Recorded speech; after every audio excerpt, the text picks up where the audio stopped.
এই নিয়মে কাচ্চি রান্না করলে যে কেউ 2 প্লেট কাচ্চি এক জায়গায় বসে খেয়ে নিতে পারবে। তো আসসালামু আলাইকুম ভিউয়ার্স, কেমন আছেন সবাই? আমি এখানে প্রথমে নিয়ে নিব 2 টেবিল চামচ রসুন এবং পেঁয়াজ বাটা এবং 1 টেবিল চামচ আদা বাটা, 2 টেবিল চামচ টক দই। এখন এখানে নিয়ে নেব পরিমাণ মতো লবণ, ধনিয়া এবং জিরা গুঁড়া 2 চা চামচ, মরিচের গুঁড়া 1 চা চামচ, আর হচ্ছে সয়াবিন তেল দিয়ে মশলাগুলো এখন মেখে নেব। এখন আমি এখানে চিকেনের লেগ পিসগুলো নিয়েছি। চিকেনগুলো দিয়ে ভালোভাবে আমি ম্যারিনেট করে নেব মশলার সঙ্গে। এখন প্যানে পরিমাণ মতো তেল দিয়ে আমি মশলা থেকে চিকেনগুলো তুলে একটু ভেজে নেব। চিকেনগুলো ব্রাউন কালার করে ভেজে তুলে নেব। এখন একটা কড়াইয়ে পরিমাণ মতো তেল দিয়ে দেব পেঁয়াজ কুচি, কাঁচামরিচ কুচি। এখন নেড়েচেড়ে পেঁয়াজগুলো একটু ব্রাউন কালার করে ভেজে নেব। ভাজা হয়ে গেলে ম্যারিনেট করা মশলাগুলো দিয়ে দিব এখানে।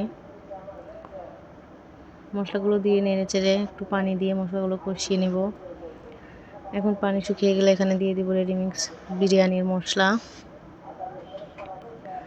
এখন এখানে ভেজে রাখা চিকেনগুলো দিয়ে নেড়েচেড়ে কিছুক্ষণ রান্না করে নেব। একটু পানি দিব সামান্য পরিমাণে। এখন এখানে দিয়ে দেব সামান্য একটু চিনি আর 2 টেবিল চামচ সয়া সস দিয়ে নেড়েচেড়ে কিছুক্ষণ রান্না করে এখন একটা পাতিলে পরিমাণ মতো তেল দিয়ে পোলাওয়ের চাল দিয়েছি এখানে। এখন চালগুলো ভেজে নেব।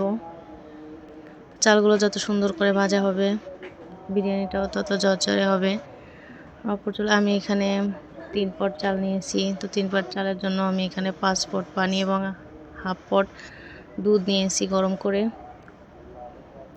এখন এটা চালের মধ্যে দিয়ে চালে বলক আসলে এখানে দিয়ে দিব পরিমাণ মতো লবণ আর কষিয়ে রাখা চিকেনগুলো দিয়ে দিব। এখন